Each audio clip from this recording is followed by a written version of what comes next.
Très bien. Imaginez que vous êtes dans une salle de classe et tout le monde a un carnet. Chaque fois que quelqu'un échange une carte Pokémon, au lieu que seules les deux personnes impliquées l'écrivent, toute la classe l'écrit dans ses carnets en même temps. Si quelqu'un veut vérifier si l'échange a eu lieu, il peut regarder dans le carnet de n'importe qui.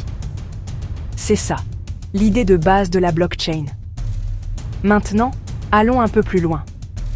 Une blockchain est juste un registre numérique, un peu comme ce carnet de classe, mais en ligne, et impossible à effacer ou à modifier une fois que vous avez écrit quelque chose.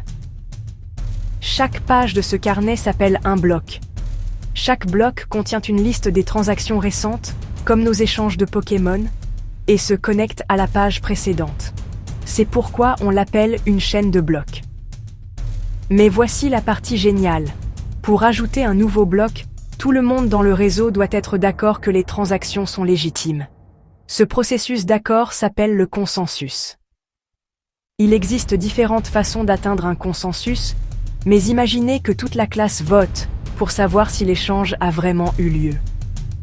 Ce n'est que si la plupart des gens sont d'accord que la nouvelle page est ajoutée au carnet de tout le monde en même temps. D'accord? Mais qu'en est-il de la sécurité? Disons que quelqu'un essaie de tricher et de griffonner un faux échange de Pokémon. Son carnet ne correspondrait pas à celui de n'importe qui d'autre dans la classe. Le groupe ignorerait le faux et ne ferait confiance qu'aux enregistrements qui correspondent.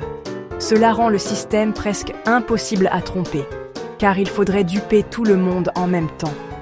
Et ce n'est pas seulement pour les cartes Pokémon. De l'argent de l'art numérique des registres de vote.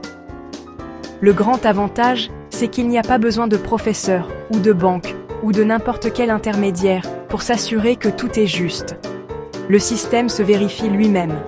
Donc, pour récapituler, la blockchain est comme un carnet de classe que tout le monde remplit ensemble. Chaque page est un bloc. La chaîne les relie tous dans l'ordre.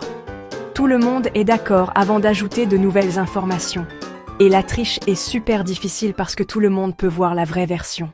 La prochaine fois que vous entendrez quelqu'un parler de blockchain, imaginez simplement une pièce pleine de gens, tous conservant le même registre, transparent, sécurisé et appartenant à tout le monde.